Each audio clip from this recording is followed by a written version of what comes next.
When the internet began, bulletin board services, or BBS, became the first online communities of the so-called information superhighway. Using their phone lines, people logged in from all over America to talk about sports, games, movies, and on one BBS in particular, share their ghost stories. Over time, those communities all went dark, except for one lone server that continues to operate somewhere in an unknown part of Pennsylvania's Rust Belt. A relic of the 1990s, veiled in mystery, it is a digital archive of humanity's strangest encounters with the unknown, as told by the people who experienced them. My name is Brandon Schexnayder, and you are listening to Fear Daily.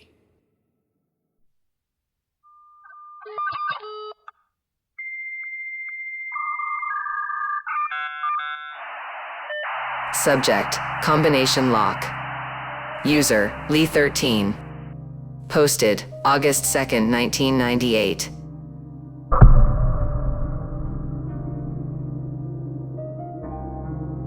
Billy, can you come in here? The voice belonged to my wife, Sandra, who was currently getting ready for work in our tiny downstairs bathroom. Her tone was the cautious one that usually preceded me finding some unfortunate critter roaming around whatever room she happened to be in. Over the course of our marriage, I've removed mice, spiders, gnolls, and on one memorable occasion, a possum, all of which began with the same sound in Sandra's voice. Coming. I got up from my seat at the table, dropping a slice of half-eaten toast onto my plate. Our varmint net, really an old toy that had belonged to our cat Twiska, bless her soul, was in the hall closet. I grabbed it, then jogged down the hall to check on Sandra, finding her standing opposite the bathroom's long mirror. Tall and slender, her long chestnut hair tied up in a messy bun, Sandra was wearing her dark pinstripe work slacks and a simple white bra. She was prodding at her abdomen, a concerned look on her face. "You've requested a rat catcher, milady?" For a moment, it was like she hadn't heard me. Then she turned toward me, taking in the net with a slightly annoyed look on her face. She shook her head. "What? No, it's not that. I thought I felt a hard lump just above my belly button." I sheepishly put the net down, leaning it into the tiled corner and wincing as it noisily slid down the wall to the floor. "What kind of lump?" She frowned and cocked her head before swiveling her stomach from side to side in front of the mirror. "I'm not sure, not like a lump, not like my mom. This was hard, but like rock hard.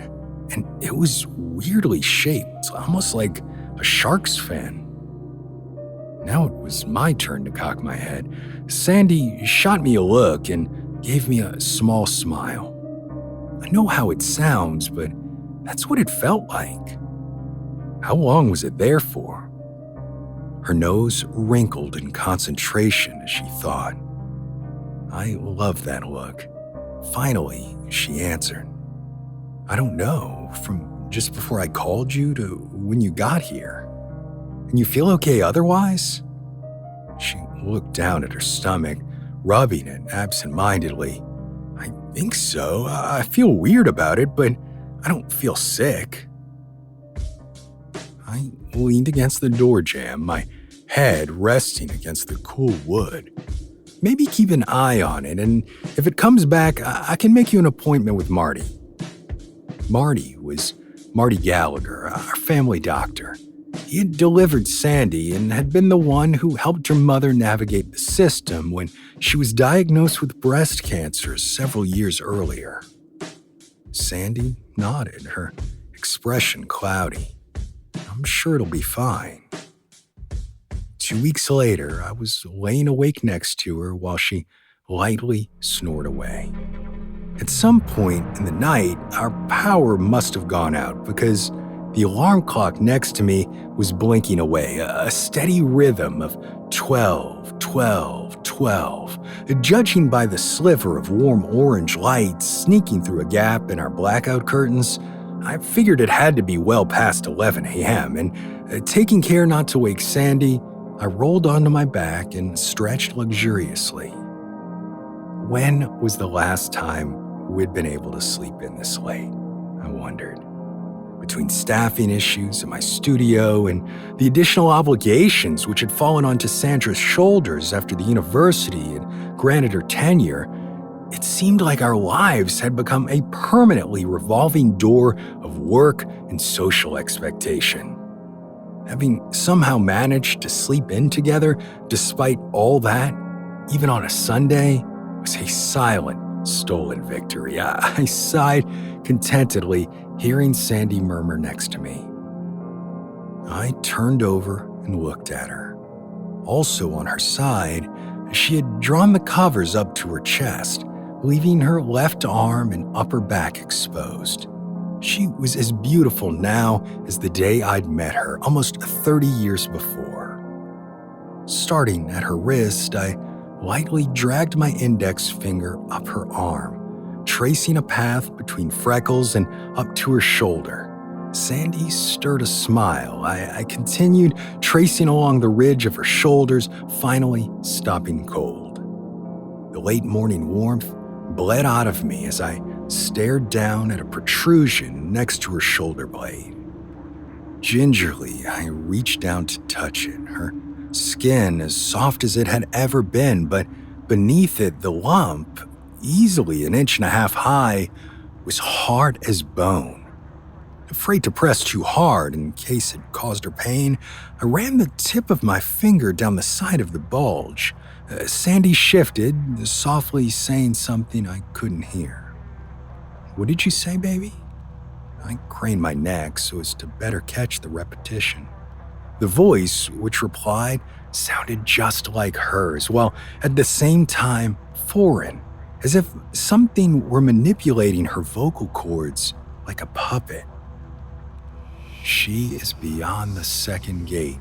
What was hers will soon be ours." My guts went to water, but I tried to laugh at what I assumed had to be her bad joke. She didn't respond. "Sandy? Babe?" She lay there, looking no less peaceful than before. The lump on her shoulder, however, was growing, stretching her skin until I thought it might split. This time, I screamed, jumping back and out of the bed. "What the fuck, Billy?" Sandy's eyes were open, her expression annoyed. "What are you doing?" I was shaking, breathing so hard I couldn't speak. Instead, I pointed vaguely in her direction. At long last, I was able to choke out the words, "A lump, your shoulder." Anxiety flashed across her eyes, and she reached up behind her to feel first one, then the other. "There's nothing there." Once I calmed down, I explained to her what I'd seen and heard.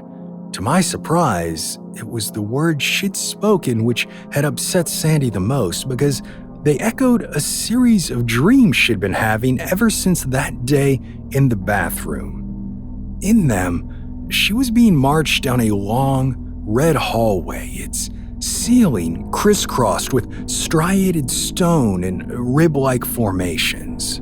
The two figures leading her were pulsing, ambulatory masses of what looked like leafy organic matter, parts of them sloughing off as they moved, leaving behind gray-green slug trails reeking of damp. Set in the doughy walls to her right were pockmarked yellow-white doors, from behind which came pitiful cries. When the dreams first began, she was being led down the hallway when the first gate, a thick, nacreous wall, slammed down behind her. In a voice like a garbage disposal, one of the rotting sentries before her said, "This is the first gate, the death of hope, attachment."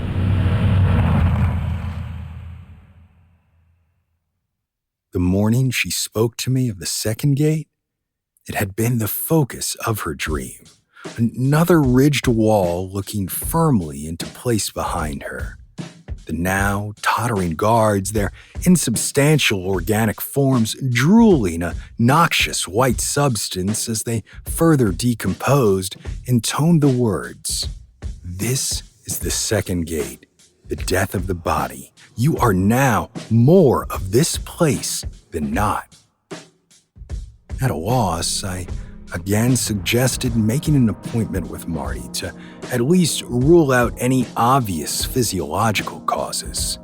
Sandy reluctantly agreed, but when the day of the appointment came, she chose not to go, using the excuse that the university was hosting an important donor and expected tenured staff to be in attendance. We never had another chance to talk about it. Sandy's refusal to speak to a doctor about what was happening to her body frustrated me. I loved my wife dearly and couldn't bear the thought of living without her, and while I wished we could live the rest of our lives pretending nothing was happening, it was all too clear this wasn't possible. In a sort of childish protest, I stayed at work late that night, answering mundane emails until long after the sun went down.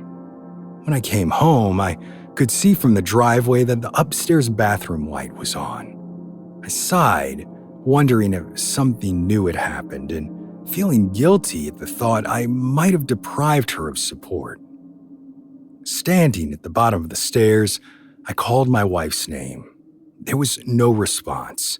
Anxiety tickled at me, and I began climbing up to the second floor, first taking a step at a time, then two as my uncertainty mounted. Again, I called Sandy, hearing nothing.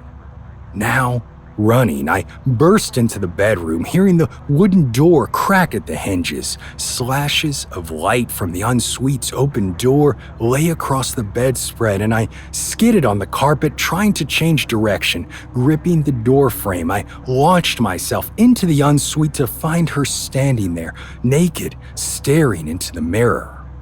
Sandy? She turned toward me, and I stumbled back in horror. Her beautiful blue eyes had somehow turned pitch black, staring glassily at nothing. Even worse were the trio of bony knuckles protruding out from beneath the skin of her forehead, giving her the appearance of wearing a perverse crown. Sandra's lips curled into a cruel smile. Then her lips moved and the puppet version of her voice came out. She's beyond the third gate. All connection is severed. Only the combination lock remains. Before there was any time to think, Sandy's body began to ripple as if racked by tremors. The things on her head swelled until the skin split, freshets of blood streaming down her face. They began a journey down her body, shredding flesh, muscle, and fat as they went, allowing it to fall away in long, stringy chunks. Soon, her intestines unspooled, sloppily yawning out onto the linoleum, followed by her other organs until only her skeleton, wet and gleaming white, remained. This too began to collapse in and on itself, bones cracking with gunshot-like reports as it fell on all fours, ribs spreading backward until they formed a kind of flat surface, the spine with its S-curve at the center. The blood, fat, and muscle arranged loosely on the floor began to liquefy, mixing into a fibrous stew which roiled with terrible agency. Like a life form with a mind of its own, this biological liquid flowed up the splintered limbs, coating them in a noxious pink slime which instantly hardened. My conscious mind could only accept so much, and I blacked out,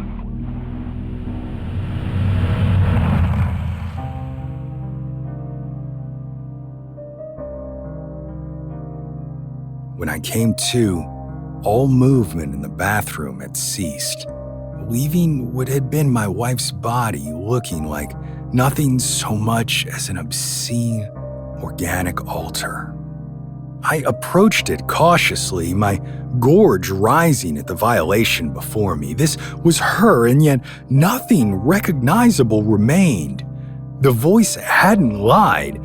She was gone. In the months that followed, on the days when my despair could be overcome, I would examine the altar. At last, I think I may have found something, an answer to the question of why her spine was left visible. The vertebrae are separated, turning independently of one another. This has to be the combination lock, but what does it open, and can it bring her back to me?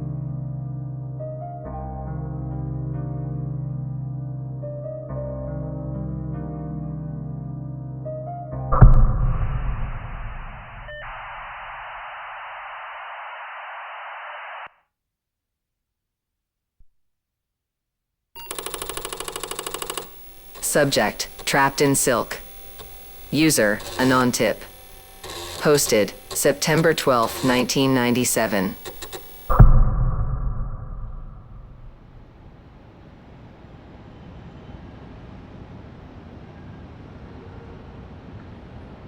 It started in July, a summer so humid the air felt thick as molasses. I'd moved into a rundown apartment above a shuttered video store out on the outskirts of town. Cheap rent was cheap rent, especially after getting laid off from Millbrook. And life was such a bitch already that it didn't matter the paint had peeled off the walls in long, grotesque strips, or that the plumbing moaned through the night like humpback whales looking for some. I could handle all of that. What was unsettling was the spiders. I noticed them almost immediately after moving in. Fat, black-bodied things skulking around baseboards, drifting down from ceiling cracks on invisible threads. They seemed larger than ordinary spiders, their movements slower, almost deliberate. I went down to the bodega and grabbed some spray, but nothing helped. Little fuckers just seemed to be immune. Every morning, I'd find fresh webs in the corners, spun, thick, and heavy. This was unsettling enough, but then one night, as I lay awake staring at the sagging ceiling, I felt the whisper-like touch of tiny legs skittering across my face. I swatted frantically, rolling out of bed, heart hammering in my chest, but when I flicked on the bedside lamp, there was nothing there. Just shadows and a feeling, a sense that I was being watched. I tried to shrug it off. After all, I honest to God couldn't afford a new place, but soon enough, sleep became a rare luxury. Each night brought new terrors with it, the feelings of those arachnids falling onto my pillow, the sound of them nesting in my shoes, their legs dangling just out of sight in the shadows. They seemed to wait until I was nearly asleep, tormenting me at my weakest moments, all while watching me, seeing how I reacted, as if trying to learn how far they could push me. Well, I cleaned obsessively, scouring every inch of this shit apartment, but it did not matter. Those fuckers were multiplying faster than I could kill them, and within a month, they were crawling over my dishes, scuttling beneath the wallpaper, taunting me. My paranoia grew, my mental health completely shot. Every shadow held movement. Every creak of the floorboards became the sound of tiny legs advancing toward me. I avoided mirrors, afraid of seeing spiders crawling through my hair or lurking in the folds of my clothes. I felt their eyes everywhere, glittering like tiny black beads watching and waiting. Then, one morning, I woke to silence. The familiar hum of traffic from the street outside had vanished, replaced by an eerie, oppressive quiet. My eyes fluttered open to see my ceiling covered completely, a moving, pulsating mask of black bodies and glinting eyes, my breath froze in my lungs as countless spiders began dropping like a grotesque rainfall, covering me in an instant. I opened my mouth to scream, and they flooded in, choking, biting, crawling down my throat, into my ears, behind my eyes. My vision went black, and I felt their legs and fangs piercing deep beneath my skin, burrowing into me as though I were merely soil to nest in. I woke later, my body strangely numb, unable to move. Spiders crawled freely across my skin, spinning webs between my fingers, across my open mouth, binding me in place. My heartbeat was faint, barely a flutter beneath the weight of their tiny bodies. Through blurred eyes, I saw the room change shape, walls breathing, shifting with a life of their own. I could feel the spiders moving beneath my skin, using me, reshaping me.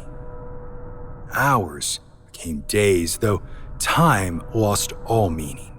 My thoughts grew hazy, consumed by a creeping dread as I lay helpless.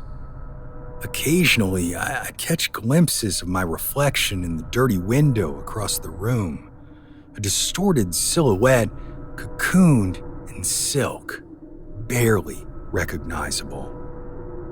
I knew then, with horrifying certainty, that they weren't invading my space. I'd invaded theirs.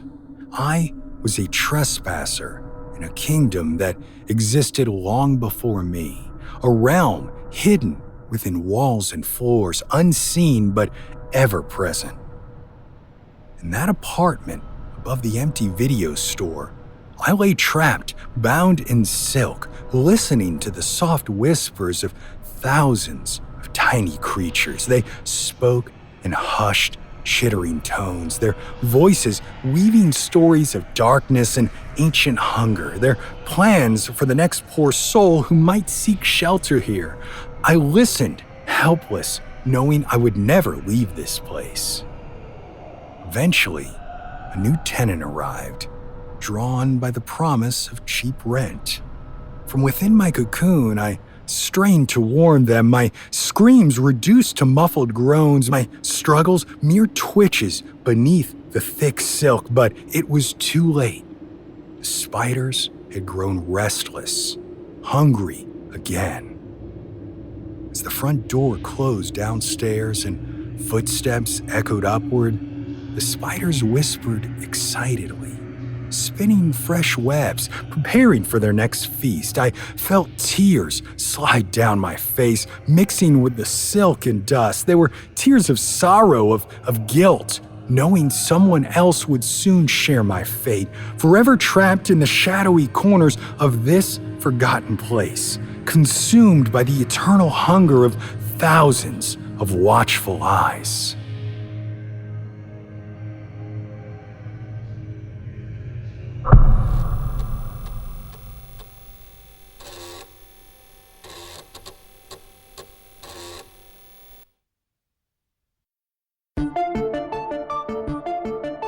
Fear Daily is an independent podcast hosted by Brandon Schexnayder and written by Brennan Storr, with Joanna Smith serving as the consulting editor, audio production by Rachel Boyd, and sound design by Southern Gothic Media.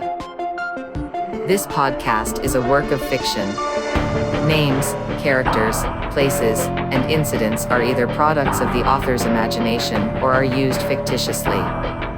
Any resemblance to actual persons, living or dead, or to real events or locations, is entirely coincidental. Ad-free versions of Fear Daily are available now on your favorite podcast apps. For more information, visit feardaily.com. But move fast before the server goes offline.